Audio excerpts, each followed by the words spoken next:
Então, hoje praticamente é a nossa última aula, né? Professor, mas semana que vem não tem aula? Tem.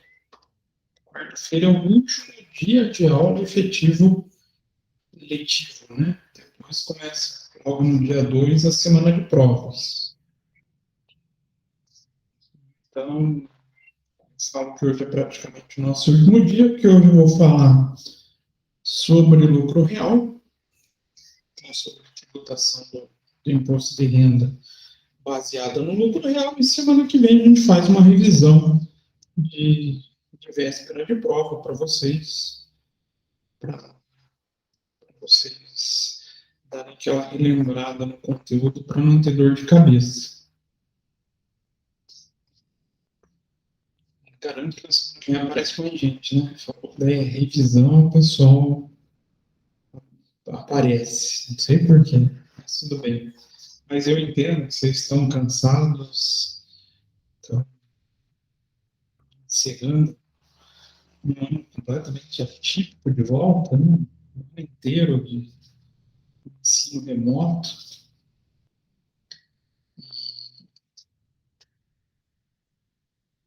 E realmente isso acaba desgastando um pouco, né? Então, vou compartilhar aqui o material da aula de hoje. Na aula passada a gente falou do simples, que não, quem assistiu a gravação viu a aula, não é tão simples assim. O processo de cálculo ele é um pouquinho trabalhoso, não é tão fácil. Tem a fórmula para a gente chegar em alíquotas efetivas, né? Então, por mais que a tabela do simples dê aquelas alíquotas nominais, a gente tem um cálculo para chegar em uma alíquota efetiva. Então, nenhuma empresa vai ter, pode ter a mesma, né? Nenhuma é uma palavra muito pesada. Mas as empresas geralmente não têm uma alíquota parecida até são iguais.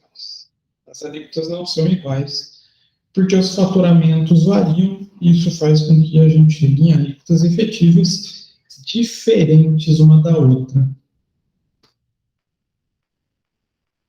Já hoje a gente vai passar para a sistemática mais temida dos empresários. Nossa, que pesado falar temida. Por que temida? O empresário tem pavor do lucro real. Um verdadeiro pavor.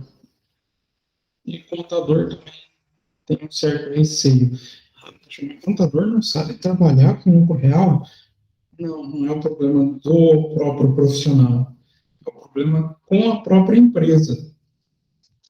Então, o lucro real é a que exige uma maior organização empresarial. A documentação ela tem que ser muito fiel aos documentos legais para que não gere possíveis transtornos em fiscalização, uma vez que é o valor contábil a origem do próprio cálculo do lucro real. Mas não é o lucro contábil a base de cálculo. Então, o lucro real nada mais é, deixa eu pegar aqui o texto, do que o lucro líquido de um período. Então, o início se dá pelo lucro contábil propriamente dito, depois que sofrer ajustes de adições, exclusões ou mesmo compensações descritas ou autorizadas no regulamento de imposto de renda. Então, tributação com base no lucro real, o imposto de renda incide sobre o resultado efetivamente apurado na escrituração contábil, depois de sofrer pequenos ajustes, que às vezes não são tão pequenos assim. Até deixei no material de vocês, só a critério de informação, ou até de material de consulta para o futuro de vocês, que são esses ajustes e essas exclusões.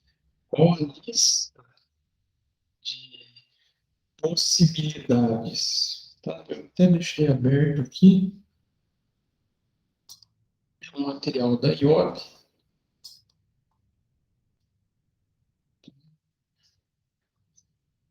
Dá para ver que não são poucos as movimentações de ajuste, só até aqui pela quantidade de páginas.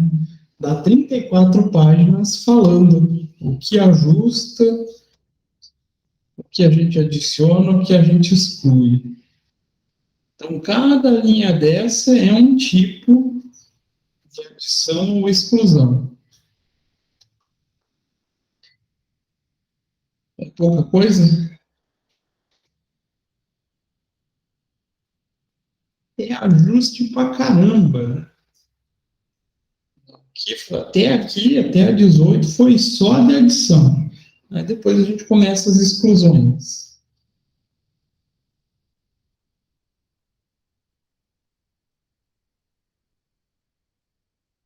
Então, ela é uma sistemática muito complexa de ser feita. Ela é ruim? Não. Ela, na verdade, é a que permite maior planejamento tributário. Os grandes planejadores tributários, eles têm as suas estratégias pautadas no lucro real. Só que funciona com empresa organizada.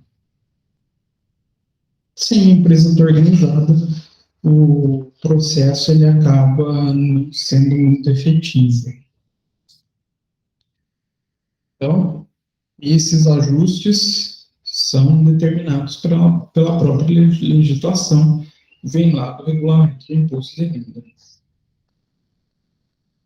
Então, a gente pode dizer que o lucro real é o lucro líquido com base nos ajustes pelas adições, exclusões e compensações previstas ou autorizadas na legislação. Então, a sua determinação deve ser precedida pelo lucro contábil de cada período. Aqui começam os problemas.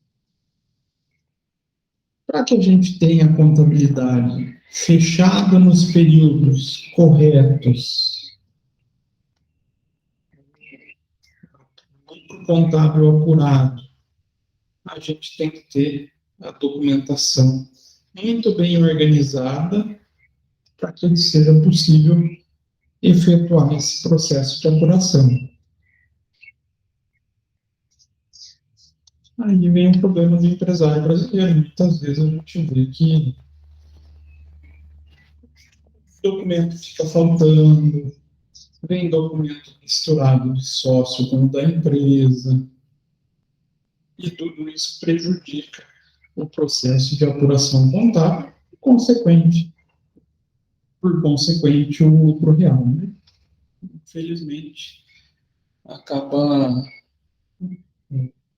ocorrendo esse problema. Então, o resultado contábil apurado é ajustado extracontabilmente. Então a gente não faz nenhum ajuste na contabilidade para apurar o lucro real, professor? Não. Existe um livro, bem antigo, por sinal, chamado LALUR. É um livro de apuração do lucro real.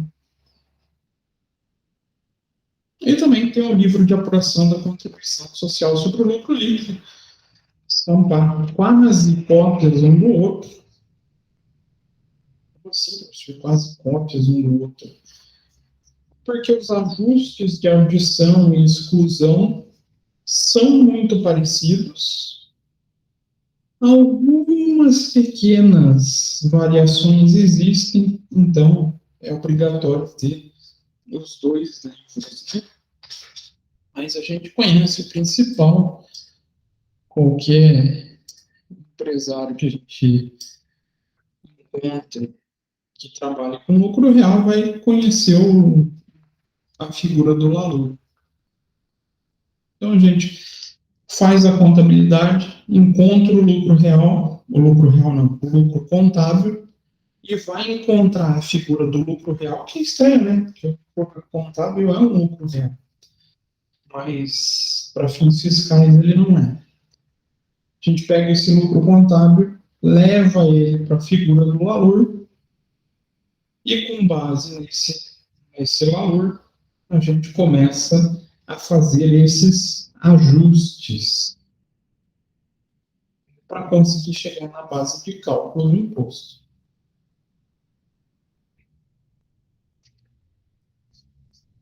Então, pode-se dizer, na prática, né, que a empresa acaba apurando dois lucros. Um chamado de lucro contábil, que a gente já encontra nas demonstrações das empresas, né? E outro que é chamado lucro fiscal. Esse só tem a finalidade de apuração de imposto, nada mais.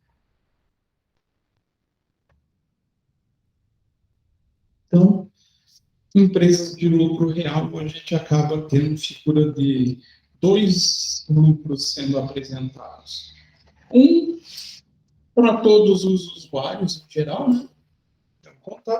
Então vai para acionista, vai para banco, vai inclusive para o próprio governo, e outro exclusivamente fiscal, então exclusivamente para o governo, que vai ser o lucro fiscal.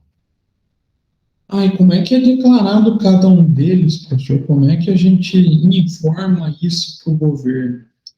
A gente tem duas escriturações. Antigamente a gente tinha a declaração de imposto de renda da pessoa jurídica.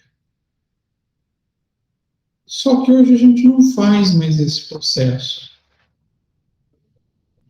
Então, a declaração de imposto de renda deixou de existir? Não necessariamente. Ela mudou a sua forma. Hoje ela está feita de maneira eletrônica. Então, para a gente informar o governo sobre o lucro contábil, a gente tem a figura. Ver se eu vou conseguir escrever hoje. A ECD. Então, ECD, escrituração contábil digital. Então, a gente passa toda a contabilidade através de um arquivo eletrônico. E 30 dias depois, exatamente 30 dias depois, a gente entrega uma declaração chamada de EC, aqui para ser um CF, que daí vai ser a escrituração contábil fiscal, onde a gente vai buscar todos os valores da ECD, fazer esses ajustes de acréscimo e de exclusão, as adições e exclusões, para apresentar a apuração do imposto de renda. Então, aqui foi uma substituição a DIPJ, né, da Declaração de Imposto de Renda, pessoa jurídica, ela acabou se tornando a ICF hoje em dia. Professor, então se eu estiver trabalhando com análise de crédito, eu não posso mais pedir para as empresas a declaração de imposto de renda? Não. Porque não existe mais. A declaração de imposto de renda está na ECF. Então, a gente tem que fazer uma análise da ECF. complexo esse cenário, né? Não é algo tão simples. Por isso que as empresas têm medo. Esse excesso de rigor legal faz com que as empresas não adotem o real. Sendo que, às vezes, ela é mais vantajosa. De repente, a empresa trabalha com margens de lucro menor, a consequência é pagar menos imposto. Só que, às vezes, para colocar todos os seus processos em ordem, é tão complexo que ela prefere ir para um lucro presumido. Vai entender? Eu mesmo já peguei um caso assim. Na verdade, o empresário ele só foi obrigado a mudar para o lucro real porque ele ultrapassou o limite legal dos 78 milhões. E ele não tinha documentação, a empresa não tinha a documentação muito bem organizada. Então, eles passaram muito tempo, passaram um ano sofrendo por causa desse processo, desse ultrapassar o limite, ser obrigado a mudar para o lucro real. Então, não é uma empresa pequena, né? 78 milhões não é qualquer empresa que chega nesse patamar. E mesmo assim ela não tinha uma organização suficiente a ponto de sustentar o lucro real. Para ver como o buraco é mais embaixo, né? Então, esse lucro fiscal vai servir como base de cálculo do imposto de renda e a gente encontra ele, então, esse lucro fiscal. Quando a gente está apurando, a gente faz no LALUR e depois faz a declaração desses registros que a gente fez no LALUR na ECF. Professor, o LALUR tem alguma forma obrigatória de ser feita? Não. Posso fazer no meu sistema, posso fazer até em Excel, ou até em livro físico. Apesar que a empresa que tem esse porte, que chega ao lucro real, não vai fazer em livro físico. Desculpa. Não vai fazer em livro físico, não vai fazer sentido para ele. Então, é comum a gente encontrar em sistema.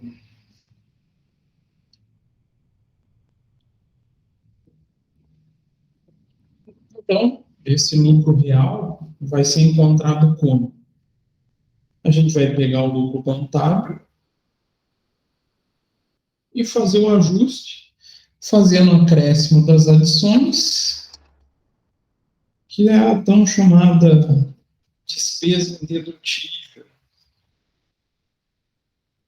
ou também receitas classificadas como tributáveis. O que a gente mais vê, o pessoal, a preocupação é tratamento das despesas indedutíveis e depois faz a exclusão das despesas consideradas pelo regulamento como dedutíveis e a exclusão também de receitas não tributáveis.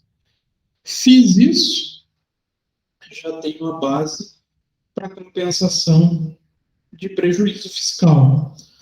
Então, se eu tiver períodos anteriores onde eu tive prejuízos fiscais, eu posso fazer a compensação no período que eu estiver apurando.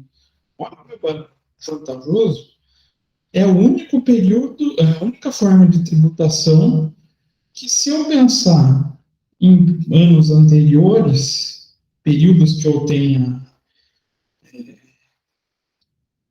algum tipo de baixa produtividade, que seja tributado pelo lucro real, eu vou poder, nos próximos anos, compensar, diminuir esse prejuízo fiscal. Então, olha como ele é benéfico. Ele tem o seu lado positivo.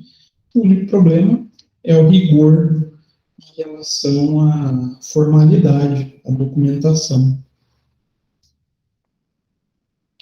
Então, a gente já vai falar mais para frente um pouquinho sobre como fazer esses processinhos. E hoje em dia, quais são as empresas que são obrigadas a fazer pelo lucro real? Opa, aqui eu digitei errado. É 78 milhões, tá?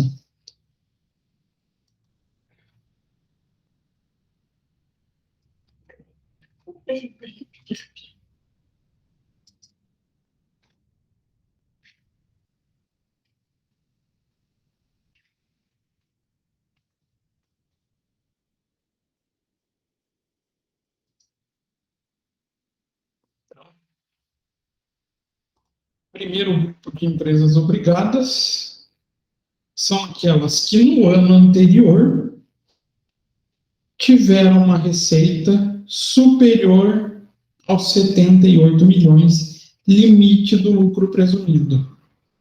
Então, se eu faturei 78 milhões e R$ 1, já era. Você é uma feliz empresa obrigada ao lucro real. Não tem mais o que fazer. Ah, professor, mas minha empresa começou no ano passado. Eu só tive 6 meses de apuração. Vou dividir os 78 milhões em 12 e vou multiplicar por 6 meses. Se o meu faturamento ultrapassar esse proporcional, vou ser obrigado ao lucro real. Vou pensar no exemplo rapidinho aqui pelo Excel.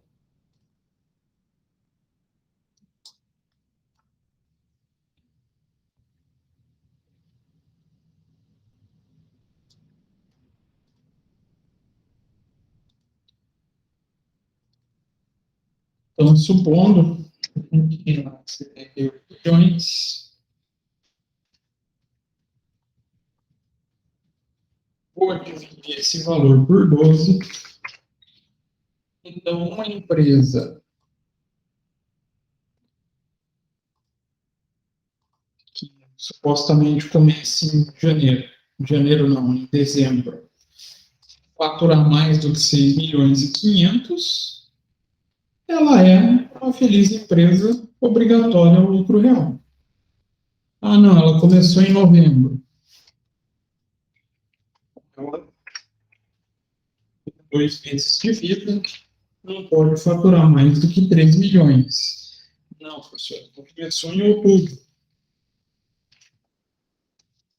Vai faturar mais do que 19.500. E assim vai sendo sucessivamente, né? Até completar os 12 meses. Aqui ela não puxou a forma bonitinha. Então, a cada mês ele vai crescendo 6 milhões e meio nesse limite legal que ela não pode ultrapassar. Se ultrapassar, ela vai ser obrigada ao lucro real. E será que fica fácil hoje para a Receita identificar se a empresa é obrigada ou não ao lucro real? O que você acha, Viviane? Eu acho que não fica fácil, professor. Viu, professor? Mas só uma pergunta. Será que é por causa disso que as empresas às vezes sonegam tanto? Às vezes deixam de declarar alguns lucros? É 2 fatores, né? Um é tentar fugir desse ponto e outro também pagar menos imposto. Já que daí, eu não falo a minha receita, ele não vai entrar na base de cálculo. Não vai entrar, seja no lucro real, no lucro presumido, não vai entrar na base de cálculo. Por isso que eles tentam não emitir nota. O principal fator de sonegação é a emissão de nota, né? Até justifica esse ponto porque do Nota Paraná, por exemplo. Que antigamente a gente via muito pessoal falando, eu não vou pedir CPF na nota porque a Receita quer verificar o que eu estou consumindo. A Receita, tanto a estadual quanto a federal, não está nem aí para saber o que você está consumindo. Ela só quer que você vá lá e peça a nota fiscal, justamente para que ele faça o faturamento. Viu, professor? E como que funciona esse negócio de, em todas as empresas, caixa 1, caixa 2, caixa 3, eles distribuem dinheiro de uma empresa para outra para não atingir esse valor e entrar no lucro real? Não? O caixa 2 ele pode ter duas finalidades. Pode ser para sonegação. Então, pode ser, tudo que eu vendo sem nota, eu vou jogar nesse caixa 2. O caixa 2 nada mais é do que valores que eu não contabilizo, eu não faço escrituração. Ou seja, ninguém vê esse valor. E vai ter casos onde o empresário faz exatamente isso. Eu não quero entrar nesse limite. Eu vou criar, então eu tenho uma empresa A aqui, vou deixar ela faturar até próximo desses 68 milhões, e caso eu precise faturar mais, eu crio uma empresa B. Era para ser um B aqui, mas ficou fazer uma bolota. Aí essa empresa B, antes dessa empresa A chegar nos 78 milhões, ela começa a faturar. Ou ela já divide nesse meio período. Tudo para fugir dos 78 milhões. Esse caso que eu comentei, do empresário que acabou caindo, ele fazia isso. A empresa dele era desorganizada, até hoje. Ele não é mais estrangeiro, né?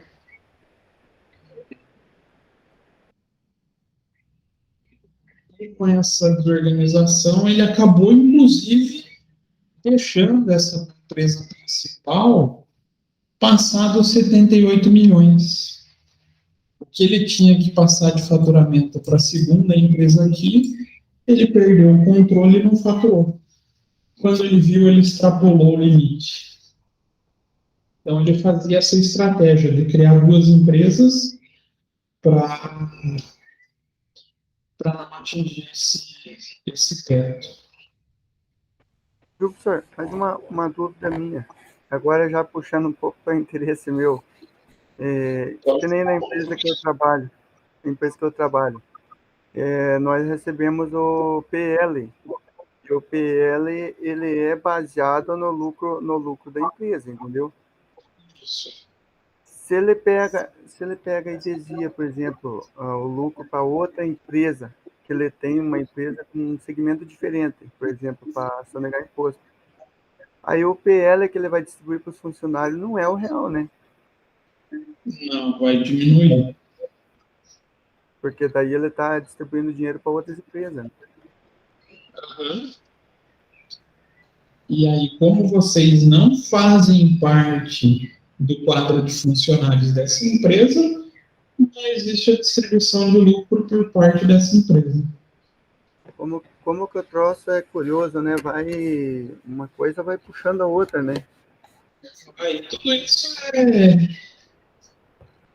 digamos assim, é feito por macaco velho, vamos falar assim. Então, pessoa que já tem conhecimento, já sabe como funciona toda essa parte, tanto societária, né, da formatação das empresas, quanto tributária, e nesse caso trabalhista, e vai fazendo essas, vamos falar jogada, né, para não falar outra palavra mais pesada, e vão trazendo um benefício mais para si, então força a vantagem para ele em relação ao funcionário, ao credor, ao governo. É um caso bem.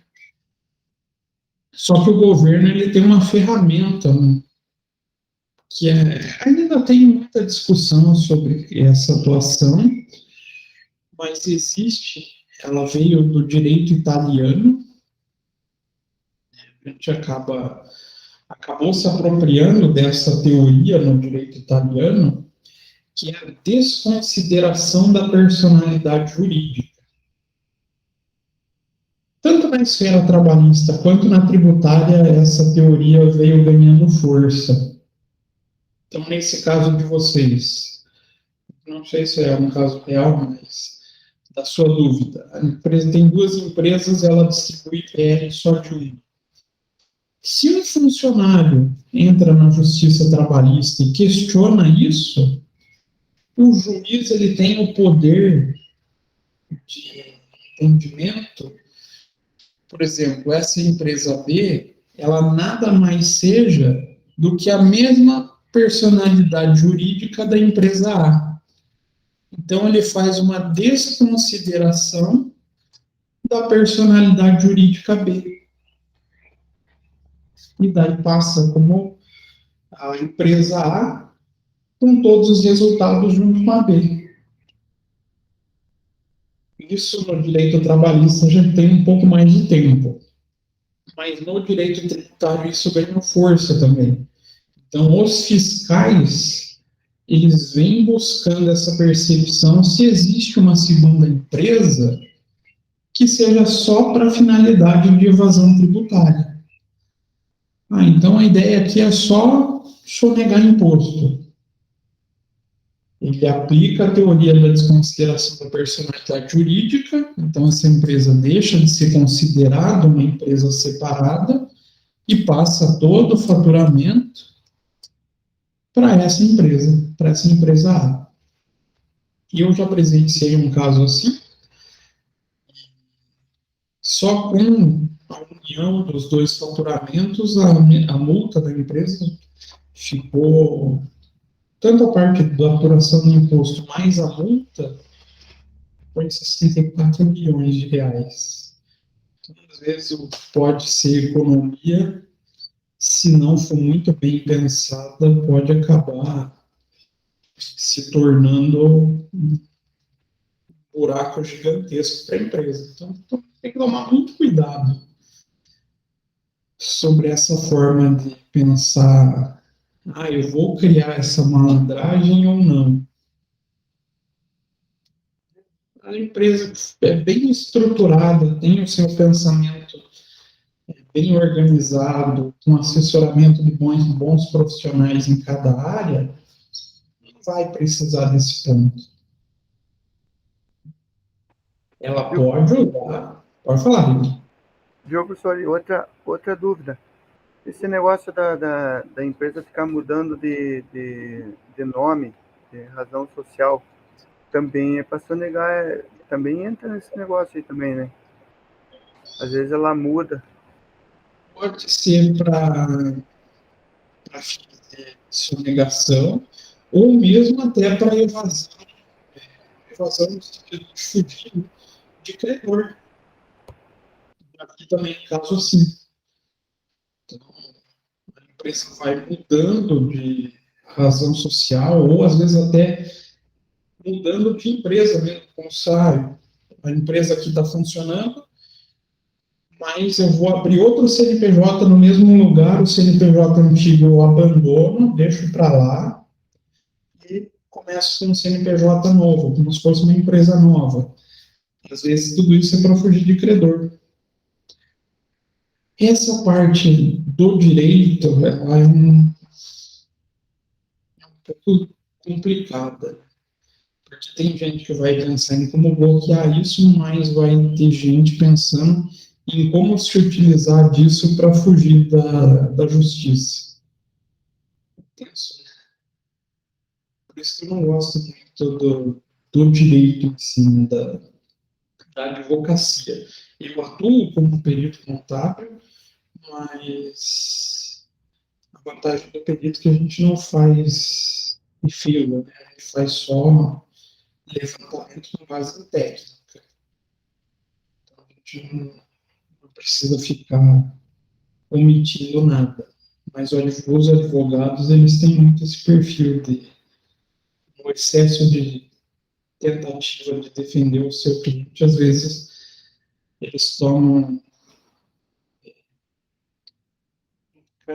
os moralmente questionáveis. Né? O Brasil é um caso sério. O brasileiro é um sujeito que precisa realmente ser estudado em todos os sentidos. Então, voltando lá. Primeiro grupo, empresa que passa 78 milhões, independente da atividade. Mas tem algumas que, indiferente do valor de faturamento, ela vai ser obrigada por causa da sua atividade. Aí a gente começa aqui no segundo item. Instituição financeira.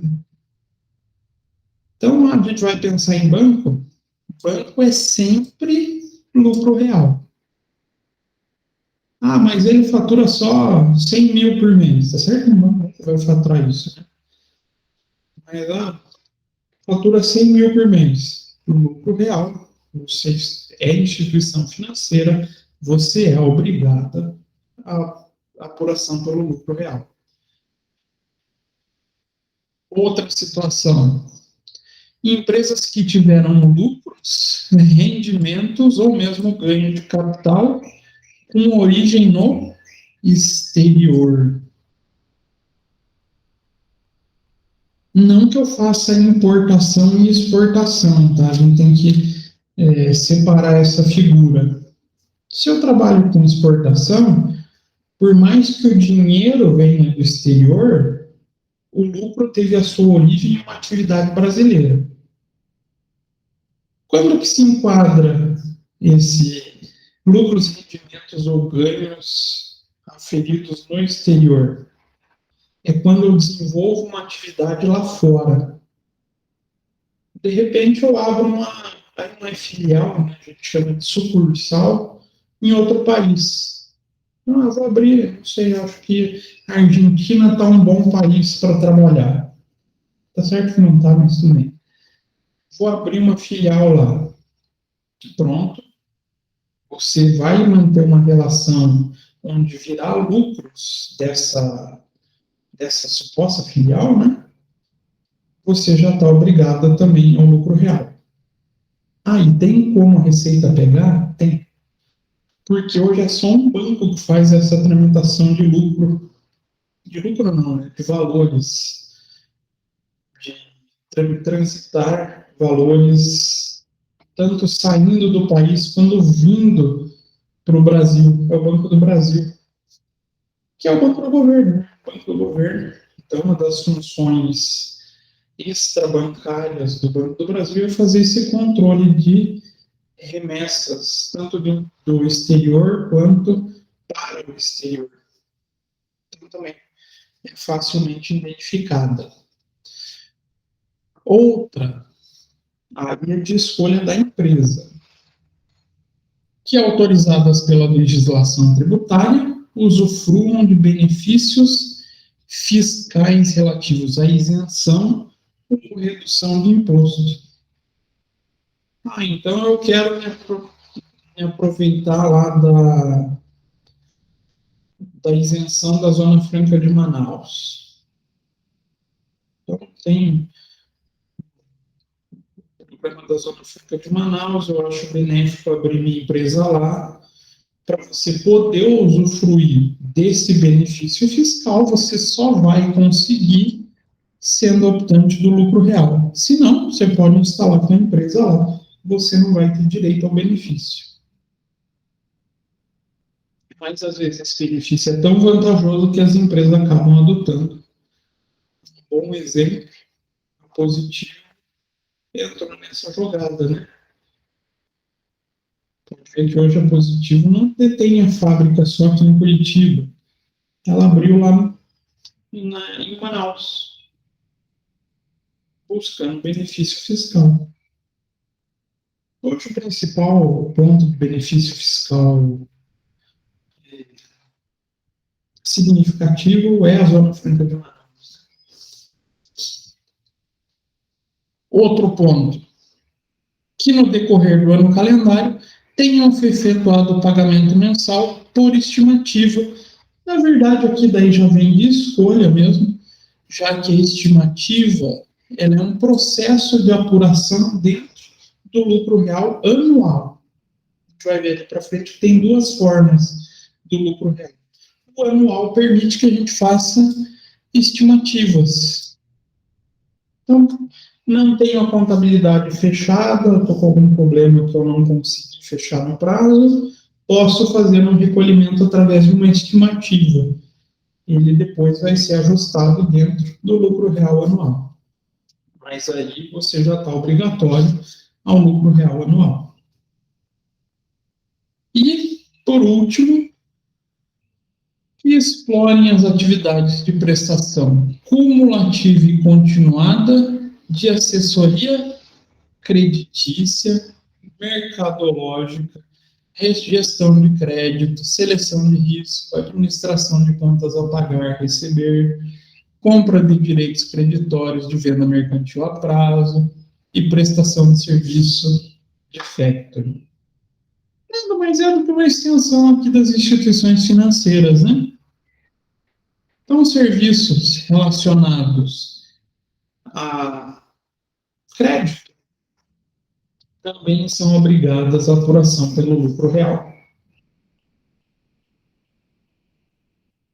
Fora isso, não enquadrei em nenhuma dessas situações, eu posso partir, então, para o lucro presumido, ou se o meu faturamento for abaixo do 4.800.000, eu posso ir para o Simples Nacional, se minha atividade for permitida no Simples Nacional, né? Também tem uma lista de atividades permitidas para o Simples Nacional. E a forma de pagamento desse lucro real? Então, as pessoas jurídicas tributadas com base no lucro real, seja por opção ou seja por obrigação, podem adotar uma das duas formas de contribuição que a gente vai destacar na sequência. Então, vou poder apurar por duas formas. Pagamento trimestral. Se a gente for pensar em uma proporção das empresas de lucro real, uma média ali de 30%, até menos. Uma estimativa minha, tá? Não é uma pesquisa. Até seria interessante uma pesquisa nessa área.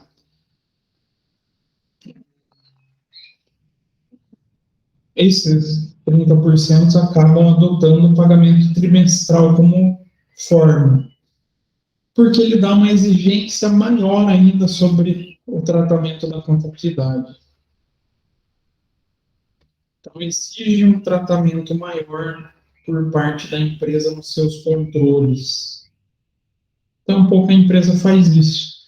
Mas pode ser fonte de planejamento tributário. Então, se eu tiver prejuízos fiscais muito grandes, eu posso adotar o pagamento trimestral, porque daí em um ano eu vou poder me aproveitar desse prejuízo fiscal 4 vezes. Olha que bacana. Aí vira uma vantagem. Vai exigir esforço, mas dependendo do valor, é um baita do sonho, né? Então, mediante a apuração do lucro real trimestral definitivo, hipótese que a apuração deve ser feita partindo do resultado contábil de cada trimestre. Então, a gente vai começar o exercício, chega a 31 de março, vou ter que fazer uma apuração de lucro real. Passou mais 3 meses, no dia 30 de julho, mais uma apuração de lucro real. Passou mais 3 meses, 30 de setembro, mais uma apuração. Chegou em 31 de dezembro, eu faço a quarta apuração do ano.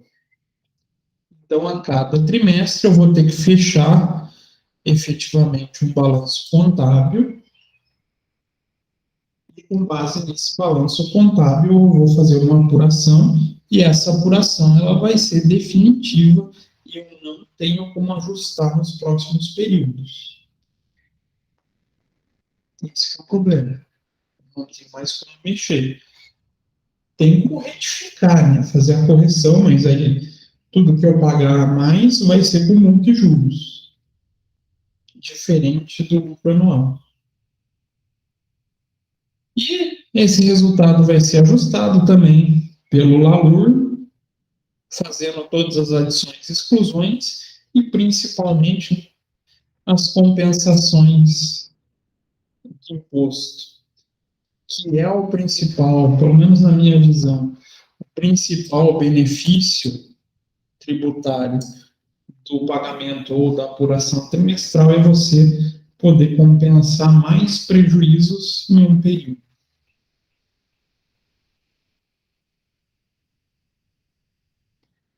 E o pagamento mensal ou por estimativa, que é a forma que a gente utiliza para o lucro real anual. Então a gente, nossa, professor, mas aqui eu vou ter que fazer todo mês, é pior.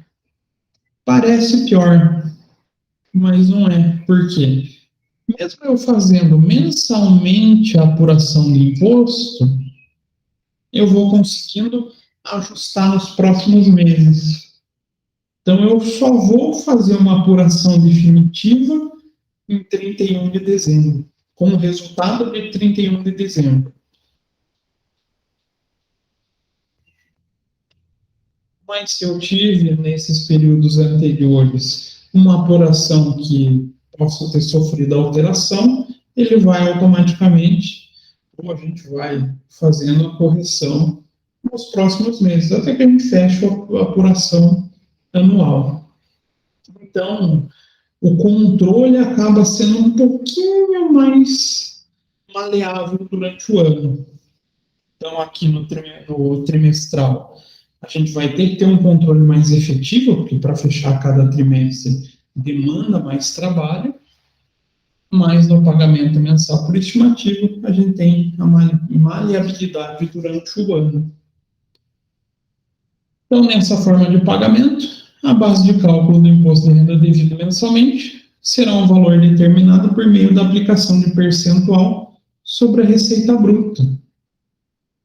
Então, é a mesma lógica do imposto de renda no sistema presumido, inclusive as estimativas de lucro. Então, pode ser que eu nem tenha contabilidade fechada, eu vou fazendo uma estimativa com base no lucro presumido. Chega no fim do período, eu faço o ajuste pelo balanço anual. Então, a gente paga o imposto mensalmente em uma estimativa e chega no fim do ano, a gente vai ajustar com base no balanço anual. Então, ele tem o benefício de dar um pouquinho mais de maleabilidade durante o ano para a execução das atividades empresariais. Para mim, pelo que eu vejo, na prática, 70% das empresas acabam adotando o lucro real anual. É o mais comum da gente encontrar. Então, na prática, uma parte das empresas opta pela estimativa, sobretudo pela questão da simplificação do procedimento, tendo em vista que a gente não vai precisar fazer balanço trimestral, vai fazer um balanço só no ano, e durante esse ano a gente vai corrigindo qualquer imperfeição, qualquer problema de documento, qualquer problema de procedimento que a gente tem. Então, isso acaba sendo um ponto interessante para quem faz essa adoção, né?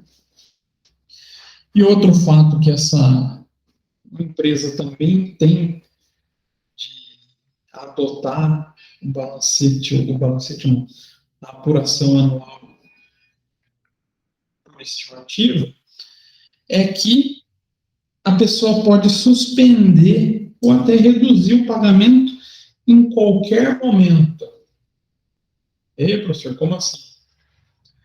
Supondo que a gente venha fazendo apuração com base no lucro presumido. E a gente vai somando, né? Eu recolhi 10 mil no primeiro mês, 10 mil no segundo, e a gente fez o acompanhamento pelo balanço da empresa, um balanço provisório. E a gente percebeu que acabou recolhendo a mais do que a estimativa do que o balanço indicaria como imposto. Como a minha estimativa já deu um valor maior do que o meu balanço fala, eu posso suspender o pagamento. Então, a gente faz essa suspensão de acordo com o resultado que a gente pode apurar através de balanços ou mesmo de balancetes levantados durante o ano. A gente chama, inclusive, esse balancete de balancete de suspensão-redução. Então, eu documento, daí eu tenho que deixar impresso, guardado, documentado o balancete, a memória de cálculo, onde eu suspendi o pagamento com base na estimativa. Então, ele permite a gente pagar o mais próximo possível do real, fazendo suspensão a qualquer momento do ano. Então, não necessariamente a gente vai ter que pagar mais ou vai ter que depois ficar pedindo para a Receita devolver. Então, esse procedimento não é obrigatório, o levantamento do balancete de suspensão-redução, mas é conveniente. Então, as empresas fazem isso. É comum a gente ver. Pode ser que não feche todo mês, mas faça um acompanhamento. A cada 2 meses, a cada 3 meses, ela faça um balancete de suspensão-redução para ver se já pagou a mais ou se ainda precisa recolher mais imposto. Então, ela consegue controlar o recolhimento do seu imposto para fins de tributação. Inclusive permitindo fazer planejamento tributário também. Como assim, professor? Vamos supor 2 recolhimentos. Então, a gente vai fazer um por estimativa. Vamos colocar este aqui. Estimativa, a gente teve um lucro de 100 mil. Acho que era melhor colocar no Excel, né? Mas tudo bem. 100 mil. Se a gente colocar o 15% em cima desse valor, sem fazer a adicional nem nada, né? Só para a gente conseguir ter essa noção, vai dar 15 mil de imposto, certo? 15% de 100 mil. E eu levantei o meu balancete, e o meu balancete deu 150 mil de imposto, de lucro.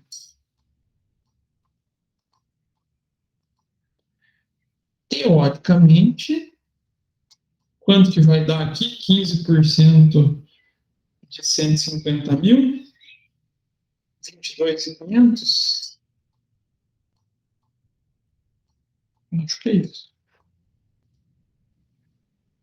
Se fosse pelo balancete, eu teria que recolher, nesse momento, 22.500. Mas a lei permite que eu faça a escolha. Claro, lá no fim do ano eu vou ter que recolher a diferença, que eu vou partir para o balancete. Mas para a empresa, vamos supor que isso aqui fosse janeiro.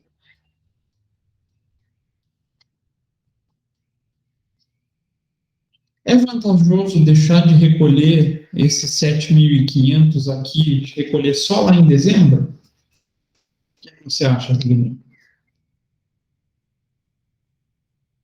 Você preferia recolher 22.500 em janeiro e não pagar nada em dezembro, ou recolher 15 mil agora e pagar a diferença lá em dezembro sem multa e juros.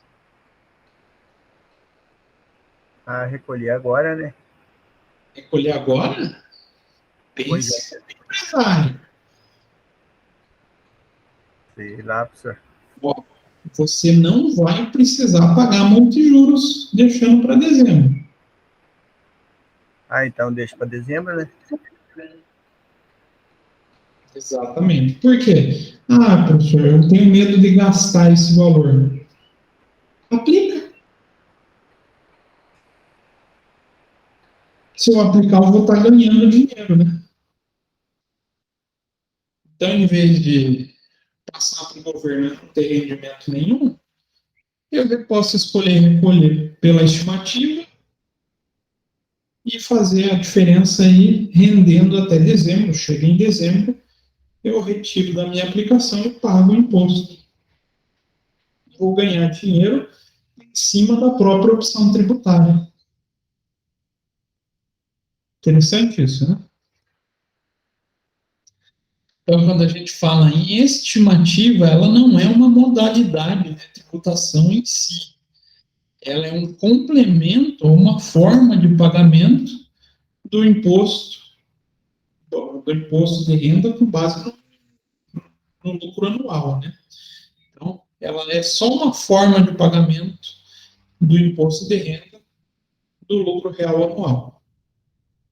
E que durante o ano eu posso escolher fazer entre uma e outra. Aqui entra mais uma forma de planejamento tributário só na simples comparação entre estimativa e balancete de redução de suspensão. As alíquotas. Aí é idêntico ao lucro presumido, não muda nada, nada, nada. Tudo que a gente encontrar como lucro,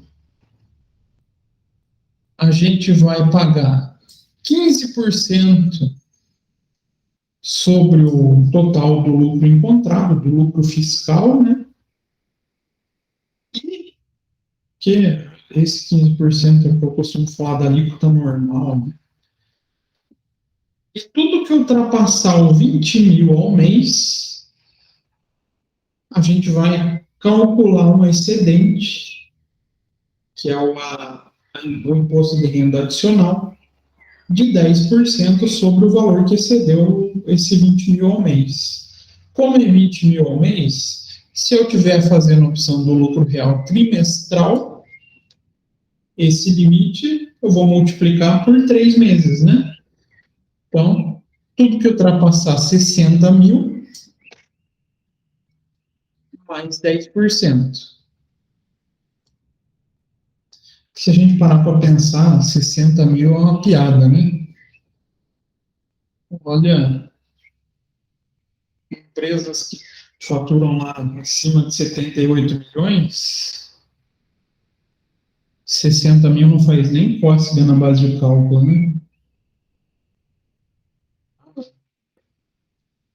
Coisas que a gente só vê no Brasil. Então, geralmente, quando a gente vai fazer cálculo simplificado, só para ter uma noção de pagamento de imposto, a gente já considera imposto de renda 25%, porque esse excedente ali é muito baixinho, esse limite para exceder é muito pequeno. Já para a empresa que trabalha com lucro anual, o que ele vai ter que fazer para achar o excedente? 20 mil ao mês, 12 meses. Então, tudo que ultrapassar 240 mil no ano, eu vou tributar com 10% a mais. Idêntica à forma de cálculo do lucro presumido. A diferença, então, entre o lucro presumido e o lucro real é como a gente chega na base de cálculo. É que a gente chega no lucro fiscal para apuração do imposto. Mas o cálculo do imposto em si, exatamente igual.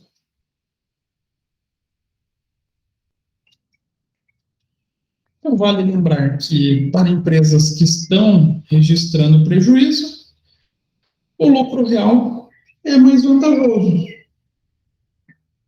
Primeiro, porque ele não vai precisar pagar imposto, né? Já que ele está tendo prejuízo. E segundo, porque o prejuízo vai poder ser possível de compensação futura. Então, eu tive prejuízo de 100 mil no ano passado. Esse ano eu começo a ter lucro. Eu vou poder ir me compensando dos 100 mil que eu tive de prejuízo do ano passado. Já se eu fizer a apuração pelo lucro presumido, eu posso estar apresentando rios de prejuízo. Não vai me servir de nada. Porque a presunção de lucro é com base no faturamento. Então, pode ser que a escolha do lucro presumido seja um tremendo tiro no pé. Se a empresa está mal e escolher pelo prejuízo, ela vai conseguir ainda aumentar o seu próprio prejuízo, que ela vai ter que pagar um imposto de um lucro que ela não tem. Mas a gente pode ter o lucro presumido sendo mais vantajoso se a empresa estimar resultados positivos que acabem excedendo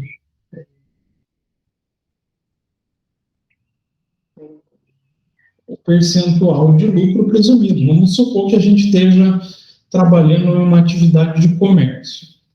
Se for pelo lucro presumido, a atividade de comércio calcula uma base de 8% de lucro presumido.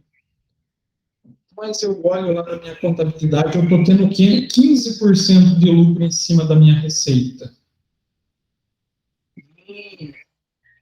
Qual que eu prefiro pagar? Um imposto sobre um lucro de 15% sobre a receita, que seria o meu lucro real, ou só de 8%, que seria pelo meu lucro presumido?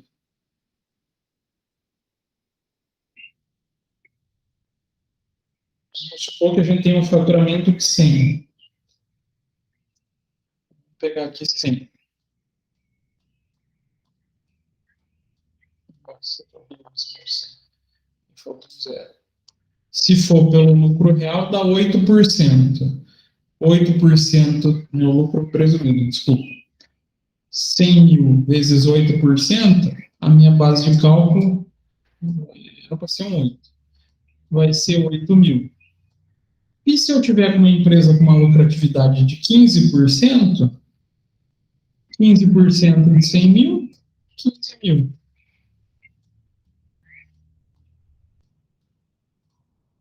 O que é melhor para mim aqui?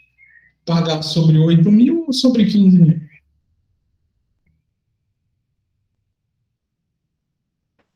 Sobre 8 mil? Sobre 8 mil. Então, dependendo da situação, da margem de lucro que a empresa consegue atingir, o lucro presumido pode ser mais vantajoso. Então, para planejamento tributário, um dos primeiros passos é fazer esse cálculo. Quanto que a empresa consegue de lucro em relação ao seu faturamento? E faz uma estimativa apurando pelo lucro presumido e pelo lucro real. Aquele que pagar menos imposto se torna a minha opção tributária. Então, a escolha do regime vai depender do acompanhamento. Claro, tem que ser rígido dos gastos da empresa. E daí a gente define, com base nesses percentuais, qual o valor vai ser mais atrativo, né, para a empresa. Né? Aquele que pagar menos imposto, melhor é. Então, para ver como o lucro real é aquele, o lucro real, o imposto de renda em si é o tributo que mais abre brecha, é o que mais permite planejamento tributário. Agora vamos falar um pouquinho desses tais de ajustes, as adições e as exclusões. Então é importante a gente entender que existe diferença entre conceito de lucro Então, lucro comercial ou lucro contábil serve para definição do negócio em si, né? Quanto que o negócio está rendendo, e do que é o lucro tributário. O governo não enxerga da mesma maneira que a contabilidade o lucro.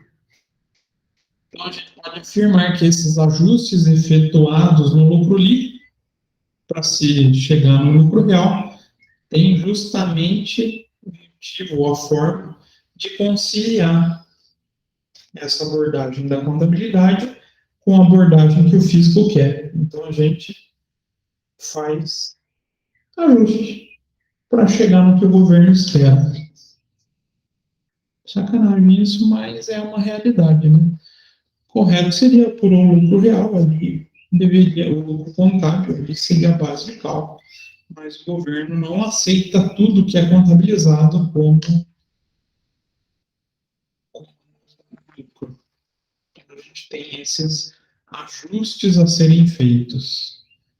Então, para a gente encontrar esse lucro líquido, a gente vai colocar, a gente começa com o lucro contábil, faz todas as adições, a gente soma essas adições, diminui as exclusões e a gente também vai diminuir toda e qualquer compensação possível, para daí chegar no lucro líquido da empresa.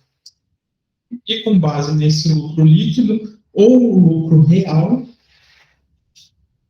é estranho, dá a impressão que daí que o lucro contábil é fictício. Não, é real. Mas aqui a gente costuma chamar de lucro real. A gente parte para o cálculo 15% sobre o valor do lucro líquido e mais 10% sobre o que ultrapassar 20 mil por mês desse lucro líquido. Então, o valor é só isso, professor? Só. Não tem muito segredo o valor. O valor em si. Não tem muito segredo. O segredo está em identificar o que são as adições e o que são as exclusões. Porque, igual mostrei lá no começo da aula, a lista não é pequenininha, né? A quantidade de itens que pode ter. 34 páginas para uma tabela de ajustes. Muita coisa, né? A Receita Federal mexe em muita coisa em relação a essa apuração. Mas, felizmente, a gente segue a lei, né? Mesmo não concordando. Então, a figura do labor, teoricamente, ela é simples. O difícil é a gente ficar identificando e anotando o que são as adições e exclusões. Então, as adições ao lucro líquido. Dentre as despesas não dedutíveis, a gente vai adicionar para determinar o lucro real. Como assim adicionar, professor? Literalmente somar mesmo. Supondo, a gente teve um valor que foi um pagamento de uma despesa do sócio. A Receita não aceita a despesa do sócio sendo paga pela empresa. Contabilizando essa despesa do sócio, o lucro contábil diminuiu. A Receita vai chegar e vai falar, olha, você diminuiu o lucro com a despesa do sócio, então agora some e aumente o valor de base de cálculo. Então a gente adiciona esses valores para a apuração do lucro real. E os mais clássicos casos de adição é multa fiscal e contratual, seguro de vida dos sócios ou dos funcionários, até dos funcionários, aluguel de bens dos sócios,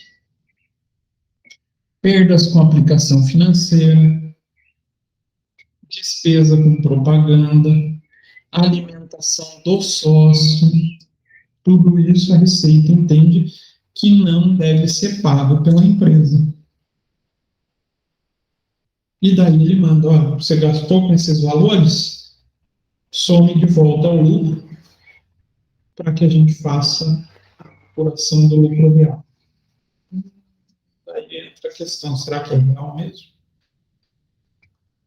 Então vamos pegar um exemplo aqui. Vamos assumir que a empresa tem um lucro líquido de 10 mil. Vou até jogar lá no Excelzinho. A gente vai ter aqui lucro real. Lucro.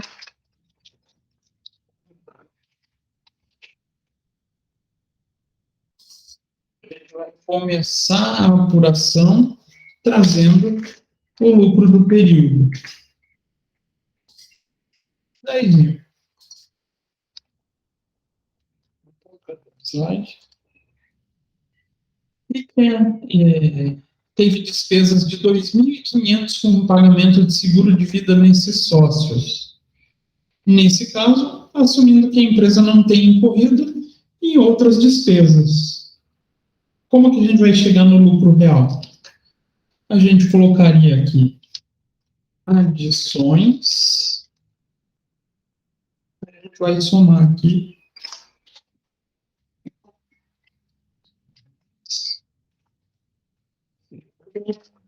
vida dos sócios. 2.500.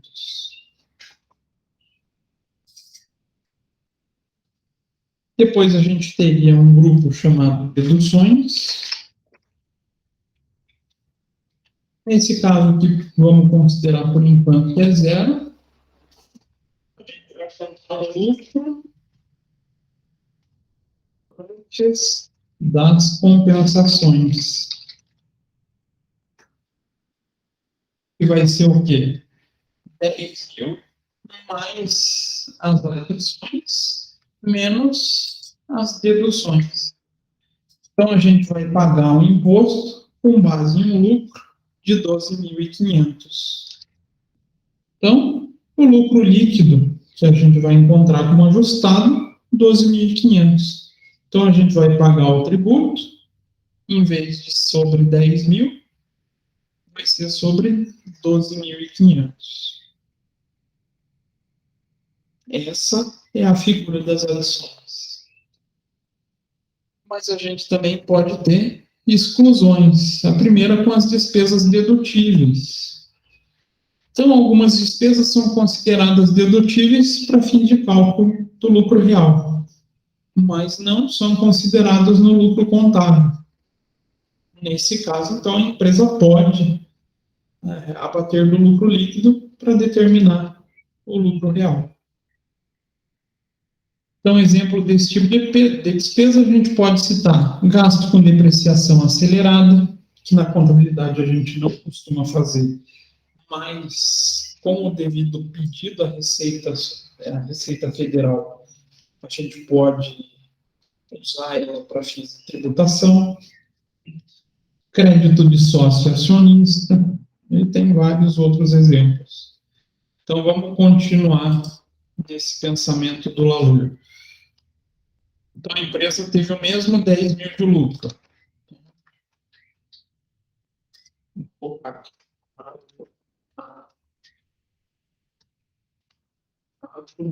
Tem a mesma empresa tendo 10 mil de lucro. Ela não teve adições, mas ela teve deduções. Então, deduções. O calculador vai ficar mais compreensível. Então, não teve adição, mas teve dedução. Qual foi a dedução? Opa, incorrendo despesas não dedutíveis. Aqui não foi especificado. De 3 mil. Então, deduções. 3 mil. Como vai ficar esse lucro antes das compensações? ser o lucro contábil mais o que eu tiver de adição menos o que eu tiver de dedução. Nesse caso, a minha base para pagar o imposto vai ser de 7 mil e não de 10 mil. Então, a gente fez um ajuste trazendo deduções legalmente permitidas pelo regulamento do imposto de renda.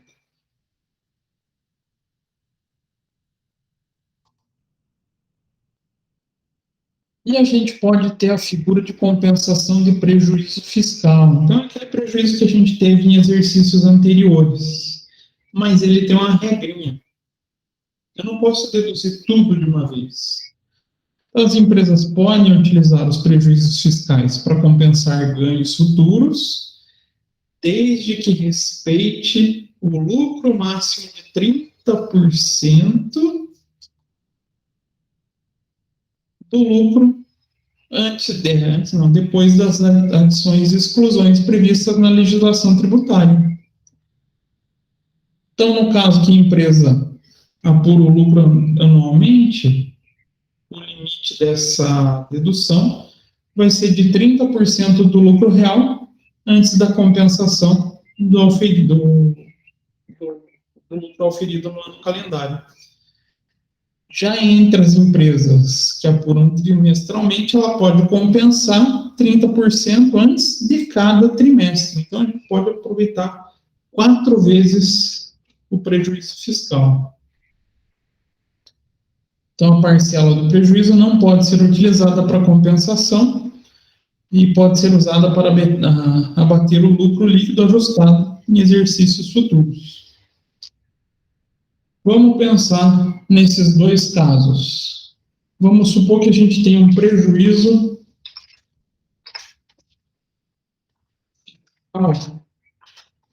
de 10 mil.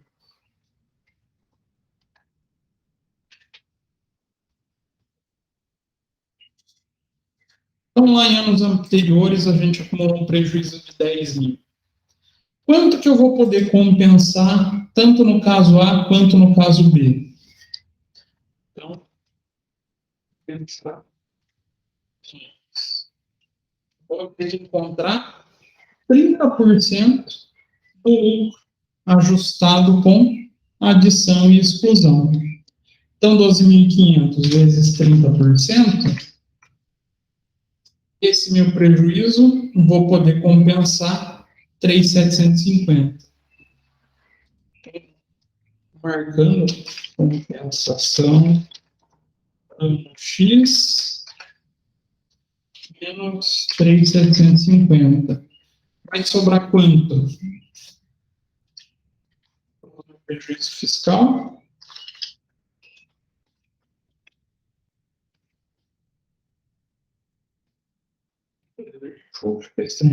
Prejuízo 10 mil menos 3.750.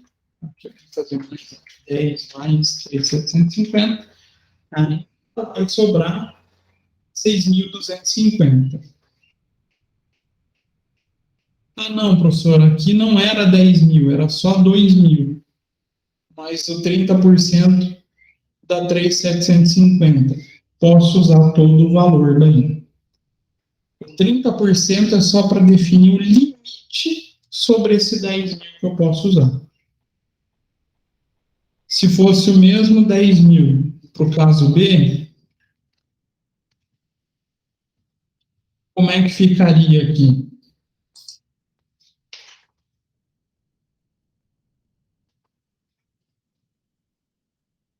Compensações, vou pegar os 7 mil, multiplico por 30%, eu sei que o meu limite é 2.100. Eu tenho prejuízo fiscal de 2.100? Tenho até mais, né? Então, vou compensar 2.100.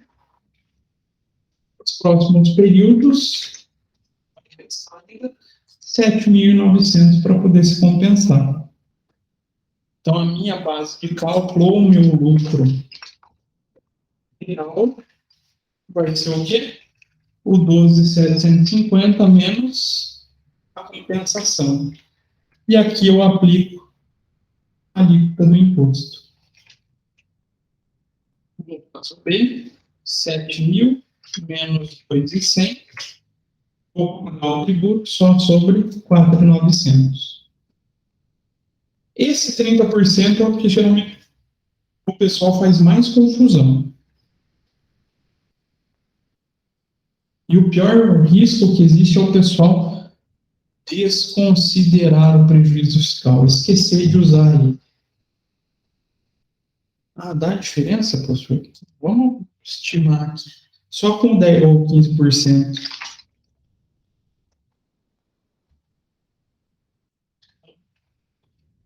É 150 vezes 15%.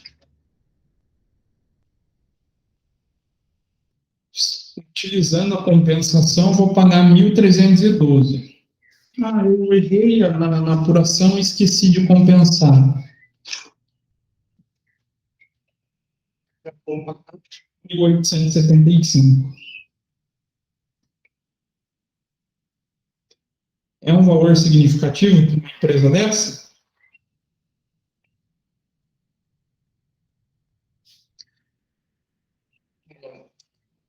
De 1.312 para 1.875. Então, vamos ver quanto dá a diferença.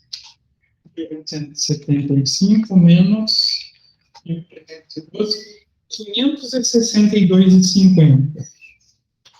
Para uma empresa que está tendo 10 mil de lucro, a gente está falando ali de utilizar 5% do lucro para pagar um erro. Então, essa figura da compensação, ela é de extrema importância para a empresa do lucro real.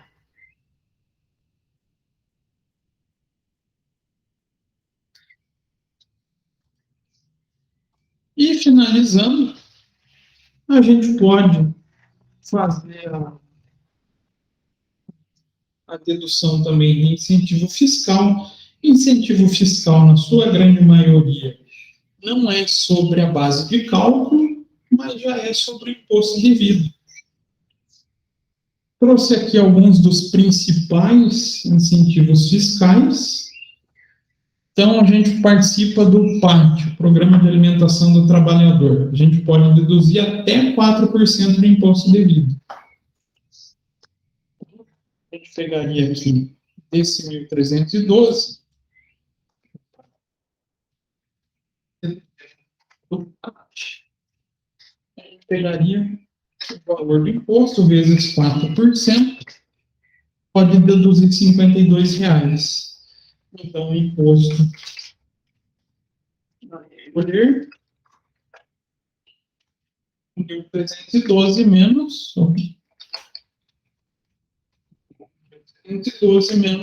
52,50. Já cai para 1.260. Toda empresa que está tendo um lucro de 10 mil, não é esse tanto, né? R$52. Mas pense uma empresa que tem o faturamento de 78 milhões, que vai ter um lucro aí de 1 milhão, 2 milhões. O valor do PAT já começa a ficar significativo. Atividade cultural. Hoje em dia está em discussão esses assuntos, né? Também até 4% do imposto devido. Atividade audiovisual. Então, aquele pessoal que investe no cinema nacional. 3% do imposto devido. Programa de Desenvolvimento Tecnológico Industrial ou Agropecuário. Pode deduzir até 4% do imposto devido. Fundo do Direito da Criança e do Adolescente. Esse vale para a pessoa física. Tá? A gente pode deduzir até 1% do imposto devido. Gastos com vale transporte. Olha que interessante, pessoal. Não se atenta a esse caso. Até 8% do imposto de renda. E alguns incentivos regionais, então a gente pode ter Sudão, Sudene, desenvolvimento da Amazônia, do Nordeste, ou fabricação de veículos. Até pouco tempo atrás a gente tinha fabricação de equipamentos de informática, e cada um desses programas aí vai ter um percentual diferente para ser abatido no imposto. Então a gente pode, sabendo lidar, aproveitar um benefício bem grande através dos programas de incentivo fiscal. Só que para poder aproveitar incentivo fiscal, obrigatoriamente tem que ser do lucro real. Aí muitas vezes a gente não se atenta, né? E o último tópico sobre o lucro real é falar de lucro distribuído. Então, do que sobrar, então, a gente tem o lucro real menos o imposto a recolher. Vamos pensar nesse caso aqui. A gente tem um 8.750. A gente vai pagar 1.260. A gente pode distribuir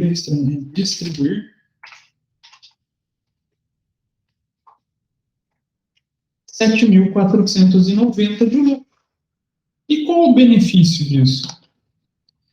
Lucros e dividendos calculados com resultados apurados. A partir de janeiro de 96, ou seja, já está bem consolidado isso, pagos ou creditados pelas pessoas jurídicas tributadas com base no lucro real, não estão sujeitos a imposto de renda retido na fonte, então é pago de maneira integral, e também não integram a base de cálculo do beneficiário, ou seja, o acionista que receber, seja ele pessoa física ou jurídica, não vai tributar imposto de renda sobre esse valor. Por que ele considera, vamos falar, isento esse lucro? Tem uma lógica para isso. Se eu pegar e tributar de volta o imposto sobre os 7.400, eu vou estar incidindo em uma tributação. Como assim, professor? Esse 7.490, ele tem a sua origem em um valor que já passou pela tributação do imposto de renda. Então, a gente estaria aplicando o imposto de renda sobre um mesmo valor, que acaba caindo no conceito de tributação. Por isso, ele desde 96, ele é considerado um valor, um rendimento isento para quem recebe. Dúvidas, Severino? Perguntas? Muito complicado, né, professor? O imposto de renda lucro real é bem complexo. Mas, para a gente trabalhar com esse tipo de tributação, exige bastante estudo. Na prova, não vou me preocupar em nada de cálculo sobre lucro de renda, imposto de renda lucro real. Vai ter uma ou duas perguntinhas assim só sobre o conceito. E o conceito bem essencial sobre o imposto de renda lucro real, nada demais. E, como não vou cobrar nada de cálculo, não vou deixar exercício para essa semana. Vocês terem uma semana para colocar a vida em ordem, né? Sei que outras disciplinas vão estar cobrando de vocês trabalho,